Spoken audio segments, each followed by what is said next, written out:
How do I get a book deal? So, well, you could come to the How Do I Get a Book Deal event that the BKS agency are running in London at the end of February. You're on. So to get a book deal really means how do I get an agent? Because the vast majority of publishers do not accept unsolicited manuscripts. A couple do, and more of the small niche independents occasionally do. But Penguin, HarperCollins, Random House, Hachette, they don't accept unsolicited. So it's really about finding an agent. And if we're talking nonfiction, because it is different for fiction, you don't have to have written the whole book. You just need a proposal and some sample material. And then every agent tends to have slightly different kind of submission guidelines. The best thing is to get yourself a copy of the Writist and Artist's Yearbook. I'm just looking to see, buried back on that shelf behind all my authors' books. And that's a directory of all the kind of agents in the UK. There is the equivalent in the US. It's called the Writers' Market. And that will list all of the agents in the UK and sort of their areas of specialty. So, for example, with the BKS agency, we're very clear that we don't do poetry, for example. It's just a bit too specialist for us, so we don't have those connections.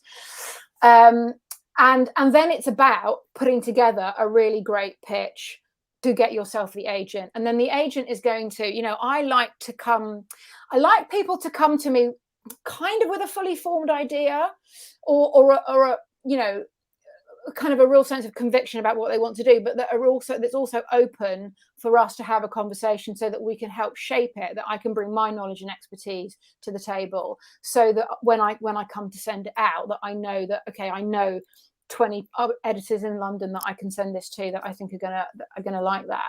So really it's about looking at what's out on the market. And again, we are going to cover this on our event, and it's understanding how publishing works and what people are looking for. I was chatting to an editor this week, and it can feel tricky, because she was sort of saying, well, it needs to be relatable but not too broad, and it needs to sort of be niche but at the same time be quite universal. So yeah, that's the problem. Exactly. It's understandable that it can feel like a bit of a minefield. You do need to know that you've got a really quite strong hook for the book, and they are looking for, the big mainstream publishers are looking for either somebody who is a really recognized expert in their field, that might be coming from academia or very high, a kind of C-suite business and has got that proven track record, or they've got a big profile, and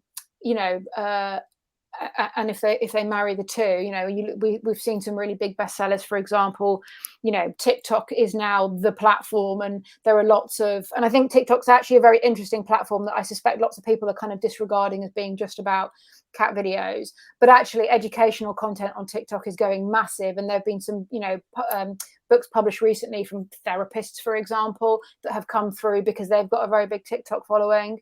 So yes, it's thinking about what is the hook of the idea, that it's sort of same but different. Publishers like a bandwagon, and that you know that you're kind of bringing a fresh perspective to whatever the topic is.